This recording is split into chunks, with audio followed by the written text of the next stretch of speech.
पसमानदा मुसलमानों को साधने में लगी बीजेपी। यूपी में बीजेपी के साथ जाएंगे पसमानदा मुसलमान।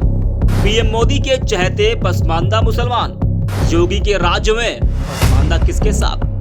देश में लोकसभा चुनाव का माहौल बन चुका है। सभी दलों की बैठकें जारी हैं और सभी दल वोटरों को साधने में लगे हैं। वहीं सत्ता दल बीजेपी एक ऐसे समुदाय की बिरादरी को साधने में लगी है जो बीजेपी का वोटर तो नहीं है, लेकिन धीरे धीरे बीजेपी ने उनको अपना वोटर बनाने की कवायद तेज कर दी है। जी हां, लोकसभा चुनाव से पहले भारतीय जनता पार्टी का ध्यान पसमानदा मुसलमानों को साधने पर है। सिर्फ ध्यान ही नहीं है, बल्कि बीजेपी पसमानदा इसमें यात्रा भी निकाल रही है, जिससे पसमानदा मुसलमानों को बीजेपी आसानी से जोड़ सकती है। भोपाल में प्रधानमंत्री नरेंद्र मोदी ने पसमानदा मुसलमानों की बदहाली का मुद्दा उठाया था।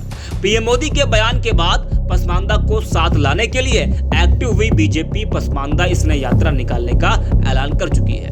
लेकिन क्या बीजेपी पसमानदा मुसलमानों को साथ लाने में कामयाब हो पाएगी?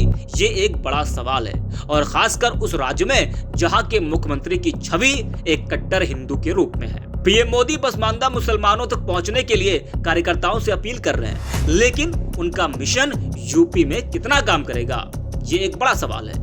और ये बात जाहिर है कि मुस्लिम बहुल इलाकों में बीजेपी अपनी जीत को लेकर कॉन्फिडेंट नहीं रहती है।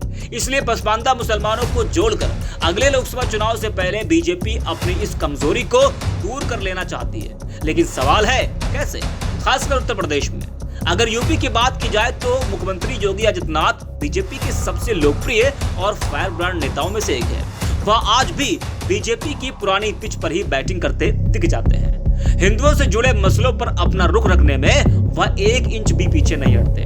पसमानदा को साधने की बीजेपी की कोशिशों से अलग वह बेबाकी से अपनी राय जाहिर कर देते हैं। ज्ञानवापी मुद्दे पर उनका ताजा बयान इसकी बानगी है। तो सवाल तो यही है कि क्या उत्तर प्रदेश में योगी आदित्यनाथ के साथ पसमानदा मुसलमान जाना पसंद करेगा? बीजेपी की पहचान कट्टर हिंदू पार्टी के तौर पर रही है। उसने हिंदुओं के मसले पर कभी रुख नरम नहीं रखा। यही उसके तेजी से उभरने की वजह भी बना। उसके तमाम फायर ब्रांड नेता उसी परिपाटी को आज भी पकड़े हुए हैं। योगी आदित्यनाथ समेत कई नेता इसमें शामिल हैं। लेकिन योगी आदित्यनाथ दूसरे बीजेपी नेताओं की तरह नहीं है। उनकी खुद की एक अलग पहचान है। अपने आक्रामक रुख के कारण ही उनकी ऐसी छवि बनी है। पसमानदा मुसलमानों को साधने की कोशिशों के बीच योगी आदित्यनाथ का ज्ञानवापी पर दिया गया यह बयान कि ज्ञानवापी को मस्जिद कहेंगे तो विवाद तो होगा ही। अगर हम उसको मस्जिद कहेंगे तो फिर विवाद होगा। उन्होंने कहा कि मुस्लिम समाज से ऐतिहासिक गलती हुई है, इसके लिए मुस्लिम समाज को आगे आना चाहिए। प्रस्ताव मुस्लिम समाज की तरफ से आना चाहिए कि साहब ऐतिहासिक गलती हुई है और उस गलती के लिए हम चाहते हैं समाधान। इसी तरह के रुख और बयान की वजह से सवाल तो खड़ा होता ही है कि जो बीजेपी की कोशिश है पसमानदा मुसलमानों को साधने की, क्या यूपी में उसका ये मिशन कामयाब हो पाएगा? बात करें अगर पसमानदा मुसलमानों की, तो ये दलित और पिछड़े मुसलमान माने जाते हैं। सरकारी नौकरियों में काफी समय से यह समुदाय रिजर्वेशन की मांग करता रहा है। कई राज्य सरकारों ने पसमानदा मुसलमानों को कोटा भी दिया है। उत्तर प्रदेश में मुसलमानों का वोट प्रतिशत करीब 20% है, जो अलग अलग पार्टियों में बटा हुआ है।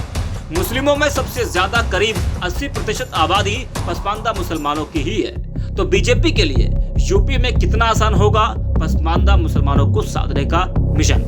योगी आदित्यनाथ की कट्टर हिंदुत्व की छवि और दूसरी तरफ पीएम मोदी का पसमानदा प्यार, बीजेपी में कंफ्यूजन की स्थिति बनी हुई है। Political desk, apex news India.